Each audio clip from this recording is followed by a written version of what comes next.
आज से जो हम लोग की क्लास रहेगी वो 2 दिन जोग्राफी की तो रहती ही है, लेकिन आज हम लोग या कल अगर आज नहीं ख़त्म हो पाया तो कल, दोनों दिन हम लोग पढ़ेंगे हिमालय की उत्पत्ति। ठीक है, तो हिमालय की उत्पत्ति के बारे में नॉर्मल चीज़ें मैंने आपको बता दिया था कि जो हिमालय है, ये सारे पॉइंट्स हम लोग कवर कर लिए थे कि जो हिमालय है इसकी उत्पत्ति कहाँ पर हुई है। इसकी उत्पत्ति हुई है टेथिस सागर में, टेथिस सागर में। ठीक है, टेथिस सागर में इसकी उत्पत्ति हुई है। ये सारे पॉइंट हम लोगों ने डिस्कस कर लिया था, लेकिन इसका विभाजन हम लोगों को पढ़ना है, विभाजन पढ़ना है कि किस प्रकार से हिमालय को हम विभाजित करते हैं। ठीक है, हिमालय को किस तरीके से विभाजित करते हैं, वर्गीकृत करते हैं, कैसे इसको बांटा गया है। ठीक है, किसी चीज़ का हम विभाजन क्यों करते हैं, ताकि उसके बारे में हम डिटेल से जान सकें और अच्छे तरीके से उसके सारे पॉइंट्स को हम पढ़ सकें। ठीक है, तो देखिए जो हिमालय है ना, इसका विभाजन 2 आधार पर किया गया है। ठीक है, हिमालय का जो विभाजन है वो 2 आधार पर किया गया है। पहला उसका प्रकार होता है निर्माण के आधार पर। कैसे? निर्माण के आधार पर, निर्माण के आधार पर। ठीक, कि जो हिमालय की आप श्रेणियाँ देखेंगे ना, तो ऐसा नहीं है कि ये भारत का हिस्सा है और हिमालय यहाँ से ऐसे ऐसे ऐसे करके एक लाइन में गुजर गई है। ठीक है, ऐसा नहीं है। हिमालय कई तरीके से बना हुआ है। जैसे हम सीढ़ी देखते हैं ना, एक स्टेप के ऊपर दूसरा स्टेप, तीसरा स्टेप, चौथा स्टेप, वैसे ही हिमालय का ये पहला स्टेप, फिर दूसरा स्टेप, फिर तीसरा स्टेप, और इसके हिमालय के पीछे भी कुछ और हिमालय के हिस्से हैं। ठीक है, तो हिमालय को हम कई कह सकते हैं, निर्माण में अगर हम देखें तो सारा हिमालय एक बार नहीं बना है, कुछ कुछ करके थोड़े थोड़े टाइम पर बना है। तो हिमालय को हम सबसे पहले कैसे बांटते हैं? नदियों के आधार पर। ठीक है, नदियों के आधार पर बांटते हैं, फिर निर्माण के आधार पर बांटते हैं। फिर दूसरा जो इसका आधार है वो आधार है नदी। ठीक है, नदी के आधार पर फिर हम हिमालय को बांटते हैं, नदी के आधार पर हम हिमालय को बांटते हैं। ठीक है, कैसे? जैसे मान लीजिए कि ये हमारा भारत है और यहीं से पूरा इस तरीके से फैला हुआ है, इस तरीके से पूरा हिमालय फैला हुआ है। ठीक है, तो इस हिमालय पर पता है हमें, इस हिमालय पर पता है कि बर्फ़ पड़ता है, क्योंकि आप देखेंगे ना, आप देखेंगे तो हम क्या लिखे नाम? हम लिखे हैं हिमालय। क्या नाम लिखे हैं? हिमालय। हिमालय में कोई बताएगा कौन सी संधि है? हिमालय में कौन सी संधि है, ये बताइए जरा। हिमालय में कौन सी संधि है? अच्छा, दीर्घ संधि। ठीक है, दीर्घ स्वर संधि होता है, दीर्घ स्वर संधि है। और इसको आप देखेंगे ना तो ये 2 तरीके से बनेगा। हिम धन क्या होता है? आलय होता है। हिम का अर्थ क्या होता है? बर्फ। हिम का अर्थ क्या होता है? बर्फ। और आलय मतलब कह सकते हैं आवास या फिर घर, आवास या फिर घर। ठीक है, तो यानी कि जो बर्फ का घर है उसे हम हिमालय कहते हैं। ठीक है, ये हमारा हिमालय है और इसके ऊपर ऐसे छोटे छोटे बर्फ़ गिरते रहते हैं। अक्सर आप देखेंगे हमेशा बर्फबारी हिमालय पर होता रहता है। ठीक है, तो जब हिमालय पे बर्फबारी होगा, कभी धूप पड़ेगी तो हिमालय पिघलता भी है, यानी कि ये जो बर्फ़ हैं वो पिघलते भी हैं। तो जब ये पिघलेंगे तो यहाँ से निकलेंगी नदियाँ। यहाँ से क्या निकलेंगी? नदियाँ निकलेंगी। जहाँ से ढलान उनको मिलेगा वहाँ से वो बहते हुए ज़मीन या मैदानी भागों पर आएंगी। तो नदियों के आधार पर भी हिमालय को बांटा गया है, यानी कि इस नदी के बीच से इस नदी के बीच तक कौन सा हिमालय है, फिर इस नदी से इस नदी के बीच में कौन सा हिमालय है, इस नदी से इस नदी के बीच में कौन सा हिमालय है। ठीक है, इसको बताएंगे आगे। बस अभी आप जानो कि नदियों के निकलना जहाँ से होता है, और जो एक नदी निकली फिर उसके कुछ दूर जाकर के दूसरी नदी निकलेगी, कुछ दूरी पर जाकर के तीसरी नदी निकलेगी, तो इसके आधार पर भी हिमालय को हम बांटते हैं। यानी कि हिमालय का वर्गीकरण कितने आधार पर किया जाता है? 2 आधार पर किया जाता है। पहला इसका क्या है? निर्माण के आधार पर। ठीक, और दूसरा क्या है?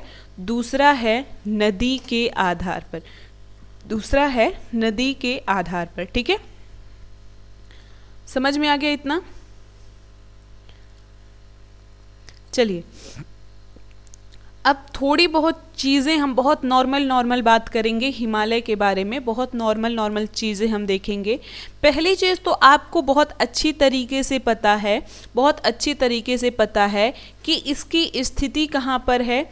तो ये भारत के उत्तरी भाग में स्थित है। नॉर्मल चीज़ें बताएंगे जो सबको पता है। भारत के उत्तरी भाग में स्थित है। कहाँ पर स्थित है? भारत के उत्तरी भाग में स्थित है। ठीक है। दूसरा पॉइंट, यह एक नवीन वलित पर्वत है। कैसा पर्वत है? नवीनतम वलित पर्वत है। नवीनतम वलित पर्वत है, यानी कि बिल्कुल नया और फोल्ड पर्वत है, फोल्ड माउंटेन है। ठीक है। फोल्ड मतलब क्या होता है? आप जैसे अपने रुमाल को मोड़ लेते हो ना, उसी तरीके से ये हिमालय भी जमीन के नीचे जो प्लेटें हैं उनके मुड़ने से बना है। जमीन के नीचे जो प्लेटें हैं उनके मुड़ने से बना है। तो इसलिए ये कैसा पर्वत है? ये वलित पर्वत है। कैसा पर्वत है? वलित पर्वत है। ठीक है। बिल्कुल युवा पर्वत, नवीन पर्वत को ही युवा पर्वत हम कह सकते हैं। ठीक है। युवा पर्वत है, नवीन पर्वत है। ठीक है। इतनी बातें समझ में आई। नेक्स्ट पॉइंट आप लोग जानेंगे, इसे, ये पॉइंट नोट करिएगा, इसे टर्शियरी पर्वत अथवा अल्पाइन पर्वत भी कहते हैं। क्या कहते हैं? अल्पाइन पर्वत भी कहते हैं। अल्पाइन पर्वत भी कहते हैं। अल्पाइन पर्वत भी कहते हैं। ठीक है। समझ में आया? नोट करिए, बता रहे हैं ऐसा क्यों कहते हैं। ठीक है। अब देखिए क्यों कहते हैं। क्योंकि हिमालय की उत्पत्ति के समय यूरोप में आल्प्स पर्वत का भी निर्माण हुआ था। ठीक है। जब ये पर्वतों का निर्माण हो रहा था, मतलब जब भारत में हिमालय निर्मित हो रहा था, उसी टाइम पे यूरोप में कौन से पर्वत का निर्माण हुआ? यूरोप में आल्प्स पर्वत का निर्माण हुआ। यूरोप में आल्प्स पर्वत का निर्माण हुआ, इसीलिए हिमालय को हम अल्पाइन पर्वत भी कहते हैं। इसीलिए हिमालय को हम क्या कहते हैं? अल्पाइन पर्वत भी कहते हैं। समझ में आया? दूसरी चीज, टर्सियरी पर्वत क्यों कहते हैं? टर्सियरी पर्वत क्यों कहते हैं? क्योंकि इसका निर्माण आप देखेंगे तो ये तृतीयक युग है। जब आप युग पढ़ेंगे ना, युग आप लोगों को आगे हम बताएंगे, थोड़ी बहुत चीज़ें बताए थे कि पूरी पृथ्वी की उत्पत्ति से लेकर के अभी तक के जो समय है उसको कई युगों में, कई महाकल्पों में बांटा गया है। तो युग में देखेंगे तो ये एक तृतीय युग आता है। जैसे पहला युग हो गया, दूसरा युग हो गया, तीसरा युग हो गया। पहला युग, दूसरा युग, तीसरा युग। तो तीसरे युग को हम क्या कहते हैं? तीसरे युग का नाम है टर्शियरी काल। क्या नाम है?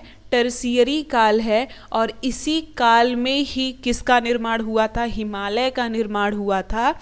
इसीलिए इसे हम टर्शियरी पर्वत भी कहते हैं। क्लियर है? इतने पॉइंट क्लियर हैं सबको? समझ में आया? ठीक है। देखिए अब आपके क्वेश्चन कहाँ आपसे कितने हाई लेवल के पूछ सकते हैं मैं बता रही हूँ। पहला तो क्वेश्चन आपका ये आप बहुत नॉर्मल चीज़ है कि उत्तरी भाग में स्थित है, वलित पर्वत है। दूसरा क्वेश्चन अगर ये कथन में पूछ लिया तो ये डाल सकता है कि हिमालय को टर्शियरी पर्वत कहते हैं, अल्पाइन पर्वत कहते हैं। तो सही है या नहीं सही है ये आपके ऊपर डिपेंड करता है कि आप क्या करते हो। तो ये बिल्कुल सही है क्योंकि ये टर्शियरी पर्वत है, क्योंकि उसी समय में इसका निर्माण हुआ था। और अल्पाइन पर्वत भी है क्योंकि आल्प्स के साथ इसका निर्माण हुआ था। ठीक है। दूसरा क्वेश्चन आप लोगों से क्या पूछा जा सकता है कि यूरोप में कौन सी पर्वतमाला स्थित है? तो यूरोप में कौन सी पर्वतमाला है? आल्प्स पर्वत स्थित है। कौन सी पर्वत स्थित है? आल्प्स पर्वत। या डायरेक्ट नाम दे करके पूछ सकता है कि आल्प्स कहाँ स्थित है? तो आल्प्स स्थित है यूरोप में। आल्प्स कहाँ स्थित है? यूरोप में स्थित है। समझ में आ गया कहाँ से कैसे क्वेश्चन पूछे जाएंगे?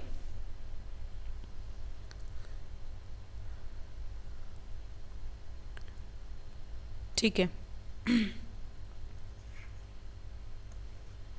चलिए नेक्स्ट पेज पर चलते हैं। अगले पेज पे देखा जाएगा कुछ और चीज़ों को। सारे पॉइंट लिखते चलिए आप लोग, ठीक है।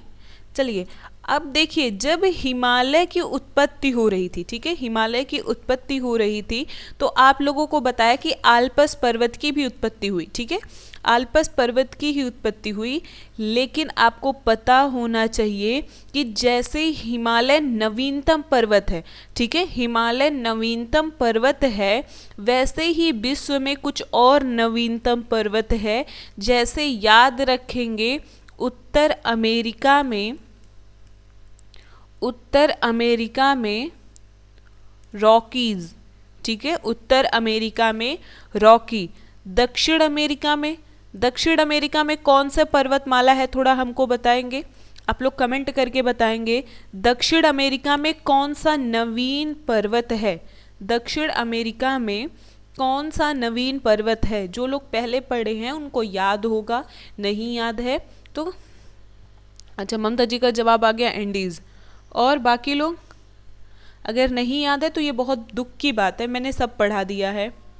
गीता जी का जवाब एंडीज, रूबी जी का जवाब एंडीज, बस। चलिए सही है, आप लोग का सही है। एक बताए थे आप लोगों को, हाँ एंडीज ही तो है, पता है, बहुत अच्छी बात है। तुमको पता है कि नहीं ये मुन्नू बात हम इसलिए पूछ रहे थे, मुझे तो पता ही है, ठीक है। तो नवीनतम पर्वत में कौन आएगा? उत्तर अमेरिका का रॉकी। दक्षिण अमेरिका का क्या होगा? एंडीज होगा, ठीक है, दक्षिण अमेरिका का क्या होगा?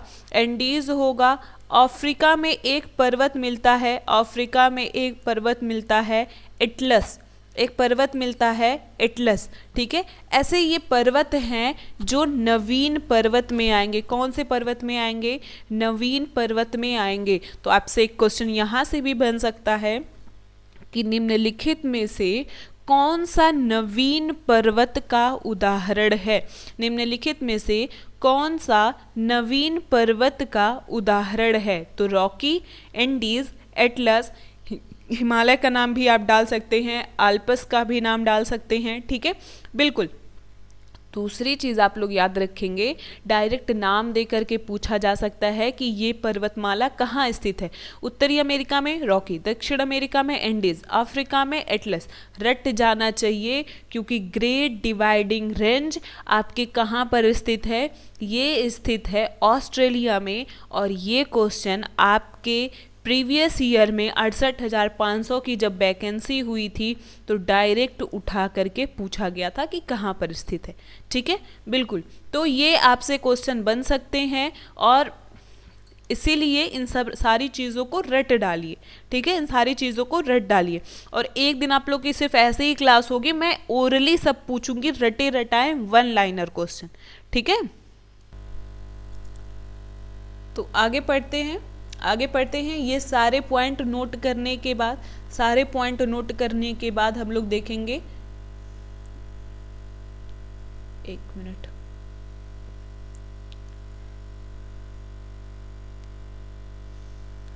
चलिए अब देखिए, अब हम देखेंगे कि जो भारत है, ठीक है, जो भारत है, जो कह सकते हैं हिमालय के लिए बहुत ज़्यादा प्रसिद्ध है, तो इस हिमालय का जो कह सकते हैं विस्तार है वो कितना है?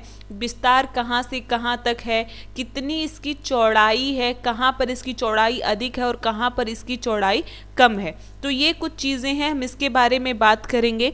पॉइंट को नोट करते चलिएगा। पहली चीज़ तो लिखेंगे कि जो हिमालय पर्वत हैं, हिमालय पर्वत कई समानांतर श्रेणियों के रूप में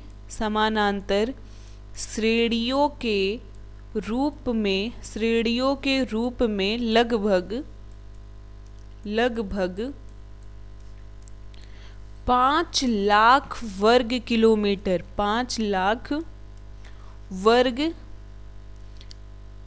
किलोमीटर क्षेत्र में पूर्व से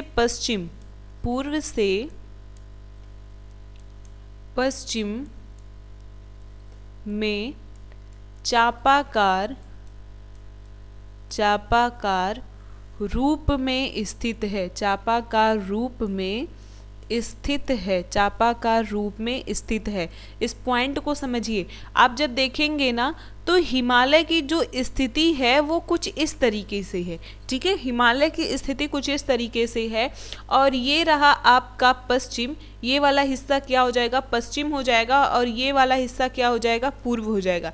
यानी कि अगर हम देखें तो ये पूरब से पश्चिम में फैला हुआ है और हिमालय की कई समानांतर श्रेणियां हैं, कई इसी की तरह। ऐसा नहीं कि हिमालय सिर्फ एक ही लाइन में है, वो एक लाइन बना फिर वो लाइन छोड़ के दूसरी लाइन फिर तीसरी लाइन, ऐसे करते हुए कई समानांतर श्रेणियों में ये है। और टोटल जब इसका एरिया निकाला जाता है, टोटल जब इसका एरिया निकाला जाता है तो कितना होता है, लगभग 5 लाख वर्ग किलोमीटर, ठीक है। 5 लाख वर्ग किलोमीटर में ये फैला हुआ है, ठीक है। देखिए कितना ज़्यादा ये जगह एक तरीके से देखिए पूरा भारत का जो स्थिति है ना उसका कितना ज़्यादा जगह ये छीन लिया है हिमालय। लेकिन हम ऐसे नहीं कह सकते कि उसने जगह छीना है, क्योंकि उससे हमें बहुत ज़्यादा प्रोटेक्शन मिलता है, ठीक है, बहुत ज़्यादा प्रोटेक्शन मिलता है। दूसरा पॉइंट आप नोट करेंगे, दूसरा पॉइंट नोट करेंगे कि पूर्व की ओर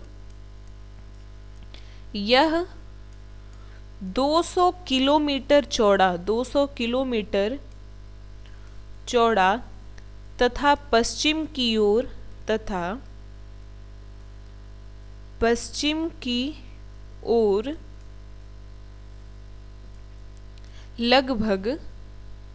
लगभग 500 किलोमीटर चौड़ा है, 500 किलोमीटर चौड़ा है। बात समझ में आया। यानी कि अगर ये हिमालय है, ध्यान से देखेंगे, अगर ये हिमालय है तो ये हिमालय, ये पश्चिम वाला हिस्सा है तो पश्चिम की तरफ ज़्यादा ये चौड़ा है, और पूरब की तरफ ये कैसा है, पूरब की तरफ ये पतला है। पूरब की तरफ क्या हो जाएगा, पतला हो जाएगा, पूरब की तरफ ये पतला हो जाएगा। यानी कि कह सकते हैं अगर हम पश्चिम में देखें तो हिमालय पश्चिम में ये वाला हिस्सा पश्चिम का है, ये ज़्यादा चौड़ा है और पूरब की तरफ क्या है, पतला है। पूछा जाता है कि हिमालय की चौड़ाई किस दिशा में सर्वाधिक है, तो हिमालय की जो चौड़ाई है वो पश्चिम दिशा में सर्वाधिक है। हिमालय की जो चौड़ाई है वो किस दिशा में सर्वाधिक है, पश्चिम दिशा में ये सर्वाधिक है, ठीक है। अब आपके माइंड में ये क्वेश्चन आना चाहिए कि मैम ये पश्चिम दिशा में ही क्यों ज़्यादा चौड़ा है, क्यों पूरब दिशा में ज़्यादा चौड़ा नहीं है। ऐसा कोई लोग सोचे, ऐसा आप लोग सोचे कि क्यों ये सिर्फ पश्चिम में इतना चौड़ा है, पूरब में चौड़ा नहीं है। देखिए इसका रीज़न है, मैंने आपको बताया था कि 2 प्लेटें एक दूसरे को ढकेल रही थी, ठीक है। ये 2 प्लेटें एक दूसरे को ढकेल रही थी, तो ढकेलने के टाइम ये नहीं हुआ कि दोनों एक दूसरे से डायरेक्ट टकरा रही थी। जो प्लेट हल्की थी वो नीचे चली गई और जो प्लेट भारी थी वो ऊपर चली आई। यानी कि इस तरीके से ये प्लेटें चली गई, ठीक है, इस तरीके से ये प्लेटें चली गई। तो आप जब कोई भी एक पेज लो और उसको दोनों साइड से जब आप ढकेलोगे ना तो बीच वाला हिस्सा ज़्यादा उठता है। बीच वाला हिस्सा क्या होता है, ज़्यादा उठता है, और साइड के हिस्से क्या होते हैं, थोड़े कम उठते हैं। सेम वही कंडीशन हुआ जब हिमालय को जब इस तरीके से क्या किया गया, जब प्लेटें एक दूसरे को ढकेल रही थी तो बीच वाला हिस्सा जो सर्वाधिक उठा वो भारत के पश्चिमी हिस्से में आया, और जो किनारे का हिस्सा थोड़ा कम ऊपर उठा वो भारत के पूरब हिस्से में आया। समझ में आया ये पॉइंट कि क्यों पश्चिम का हिस्सा ज़्यादा चौड़ा है और क्यों पूरब का हिस्सा थोड़ा कम चौड़ा है। समझ गए आप लोग।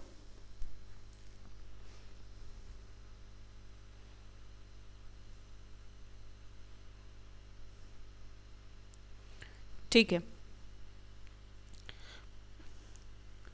ठीक, चलिए आगे नोट करेंगे। आगे नोट करना है आप लोगों को, आगे नोट करना है। सबसे पहले हमें एक हेडिंग डालिए, उत्तर का पर्वतीय क्षेत्र। हेडिंग डालिए, उत्तर का पर्वतीय क्षेत्र। उत्तर का पर्वतीय क्षेत्र। ठीक है, और जो मैं फिगर बनाती हूँ वो फिगर आप लोग शॉर्ट में उसको तुरंत ड्रॉ कर लिया करिए ताकि चीज़ें समझ में आए। ठीक है, ताकि चीज़ें समझ में आए। देखिए यहाँ पे इस फिगर पे ध्यान दीजिएगा, सिर्फ ऐसे ही हिमालय का विस्तार है। अगर हम देखें ना तो हिमालय का जो विस्तार है वो इस तरीके से है, एक लाइन में आप पूरे हिमालय को यहाँ से दर्शा सकते हैं। ठीक, अभी इसके बारे में बात किया जाएगा, साइड में आप लोग ऐसे बना लो। हिमालय का जो विस्तार है वो नॉर्मली ऐसे है। ठीक है, चलिए लिखते चलिए। भारत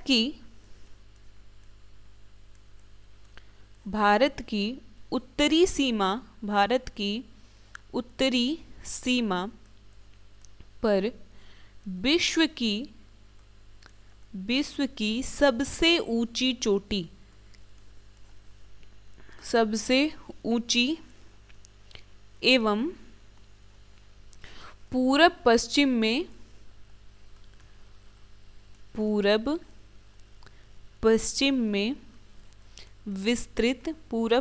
में विस्तृत सबसे बड़ी पर्वतमाला है, सबसे बड़ी पर्वतमाला है, सबसे बड़ी पर्वतमाला है। मतलब समझे, आप भारत को देखेंगे तो ऐसे बनेगा। ठीक है, तो भारत के ये किस दिशा में है? भारत के उत्तर दिशा में है, इसलिए भारत की उत्तरी सीमा। लेकिन इसका विस्तार कैसे है? इसका विस्तार पूरब से पश्चिम में है। तो भारत की उत्तरी सीमा पर विश्व की सबसे ऊंची एवं पूरब से पश्चिम में विस्तृत सबसे बड़ी पर्वतमाला है। पूरब पश्चिम में विस्तृत सबसे बड़ी पर्वतमाला है। ठीक है, पॉइंट नोट हो गया। दूसरा, आपको पता है कि ये विश्व की नवीनतम मोड़दार पर्वत श्रेणी है, तो ये तो हमें नहीं लिखाना है कि ये विश्व की नवीनतम और कह सकते नवीनतम वलित पर्वतमाला है। ठीक है, दूसरी चीज़ अगर हम देखें, आप इसको ध्यान से देखेंगे तो ये दो जगह से मुड़ा दिखाई पड़ेगा, एक ये वाला हिस्सा और यहाँ पर एक हिस्सा देख रहे हैं। दो जगहों से हिमालय आपको मुड़ा हुआ दिखाई पड़ रहा है, दो जगहों से हिमालय मुड़ा दिखाई पड़ रहा है, एक पूरब की तरफ और एक पश्चिम की तरफ। ठीक है, एक पूरब की तरफ, एक पश्चिम की तरफ। और जहाँ से ये दो जगहों से मुड़ता है, इसके पश्चिम भाग में, यहाँ पर इसके पश्चिम भाग में एक पर्वतमाला है जिसका नाम है नंगा पर्वत। ठीक है, कौन सा पर्वत है? नंगा पर्वत है। अभी पॉइंट लिखवाएंगे, पहले बस समझिए। और अगर हम इसके पूरब हिस्से में देखें, पेन का कलर चेंज कर दें। ये देखिए, ये यहाँ पर हो गया और फिर यहाँ पे जहाँ से ये मुड़ रहा है, यहाँ पर जहाँ से ये मुड़ रहा है, यहाँ पर पूरब में एक दूसरी पर्वतमाला है जिसे हम क्या कहते हैं? जिसे हम कहते हैं नामचा बरवा। क्या कहते हैं? नामचा बरवा कहते हैं, या इसी का दूसरा नाम है मीसमी पहाड़ी। मोस्ट इम्पॉर्टेंट है, पूछा जा सकता है। भारत में विस्तृत हिमालय जहाँ पूरब में मुड़ता है वहाँ पर कौन सा पर्वत है? नामचा बरवा। और जहाँ पश्चिम में मुड़ता है कौन सा पर्वत है? नंगा पर्वत है, नंगा पर्वत है। पॉइंट को नोट करिए। इस पर्वत श्रेणी के पश्चिमी भाग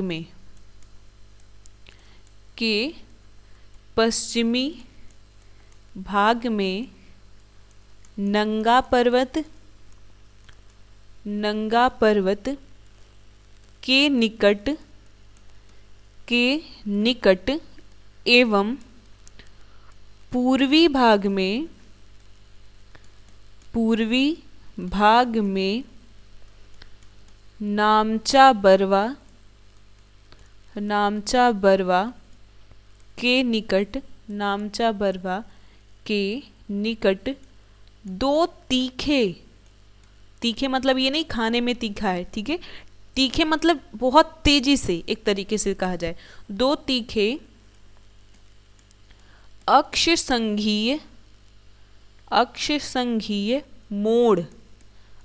संघीय मोड़, या इसको हम कह सकते हैं hair pin U turn.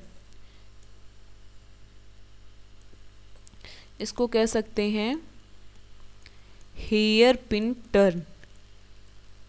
Hair pin turn मिलते हैं। ठीक है, अब इस पॉइंट को अगर आप ध्यान नहीं देंगे तो भूल जाएगा। ध्यान दीजिएगा, मैं बताई हूं आप लोगों को कि ये दो जगह से मुड़ रहे हैं, पश्चिम में मुड़ रहे हैं। ठीक है, पश्चिम में ये मुड़ रहे हैं। देखिए, ये पश्चिम में मुड़ते हुए हमें दिखाई पड़ रहे हैं और फिर हमें ये पूरब में मुड़ते हुए दिखाई पड़ रहे हैं। पश्चिम में जहाँ ये मुड़ रहा है वहाँ नंगा पर्वत है, और जहाँ पूरब में मुड़ रहा है वहाँ पे नामचा बरवा पर्वत है। और इस मोड़ को ध्यान से देखेंगे तो इस तरीके से मुड़ रहा है। ठीक है, कहीं ना कहीं जैसे हम हेयर पिन वो जूड़ा वाला लगाते हैं उस तरीके से मुड़ता है। इसी मोड़ को हम हेयर पिन टर्न कहते हैं, या इसी को हम अक्ष संघीय मोड़ कहते हैं।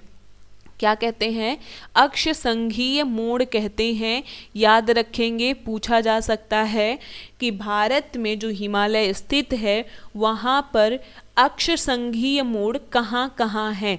तो पूरब में है और पश्चिम में है। पश्चिम में जो है नंगा पर्वत से और पूरब में है नामचा बरवा पर्वत से। क्लियर है सबको? समझ में आ गया? कुछ और चीज़ों को देखिए। अब लिखिए, जो हिमालय है वो कहाँ से शुरू होकर के कहाँ ख़त्म हो जाता है, या हिमालय का विस्तार कहाँ से कहाँ तक है। तो लिखिए, हिमालय पश्चिम में बलूचिस्तान, पश्चिम में बलूचिस्तान से आरंभ होकर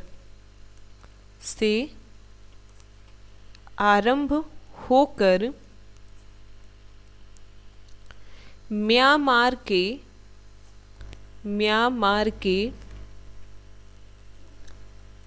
अराकान योमा,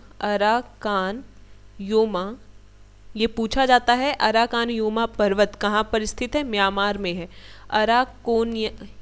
अराकान योमा पर्वत तक फैला है, यानी कि कह सकते हैं बलूचिस्तान से लेकर के कहाँ तक जाएगा? ये जाएगा म्यांमार तक। ठीक है, बलूचिस्तान से म्यांमार तक। और म्यांमार में कौन सा पर्वत है?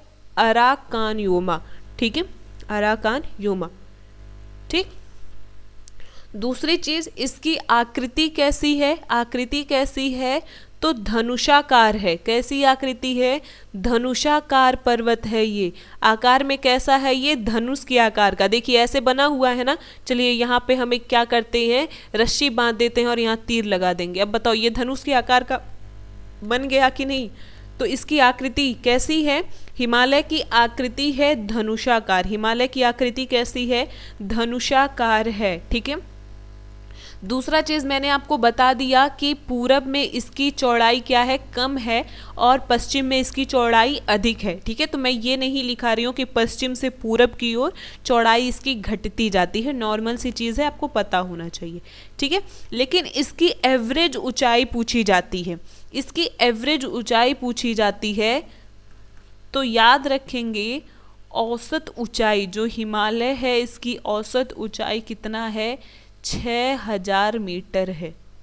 ठीक है, 6000 मीटर है। समझ में आया? नेक्स्ट पॉइंट, उत्तर से दक्षिण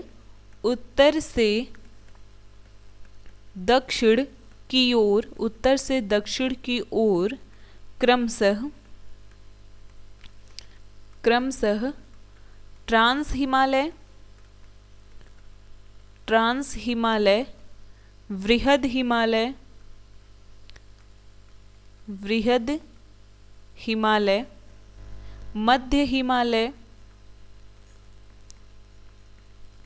मध्य हिमालय एवं शिवालिक हिमालय स्थित है। शिवालिक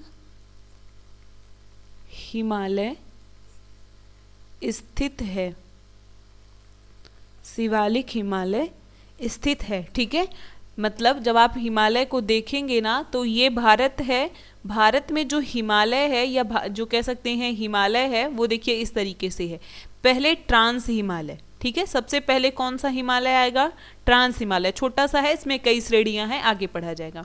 फिर हिमालय, ट्रांस हिमालय के बाद बृहद हिमालय, ऐसे पूरा बना हुआ है हमारे जम्मू कश्मीर से लेकर के कहें तो अरुणाचल प्रदेश तक।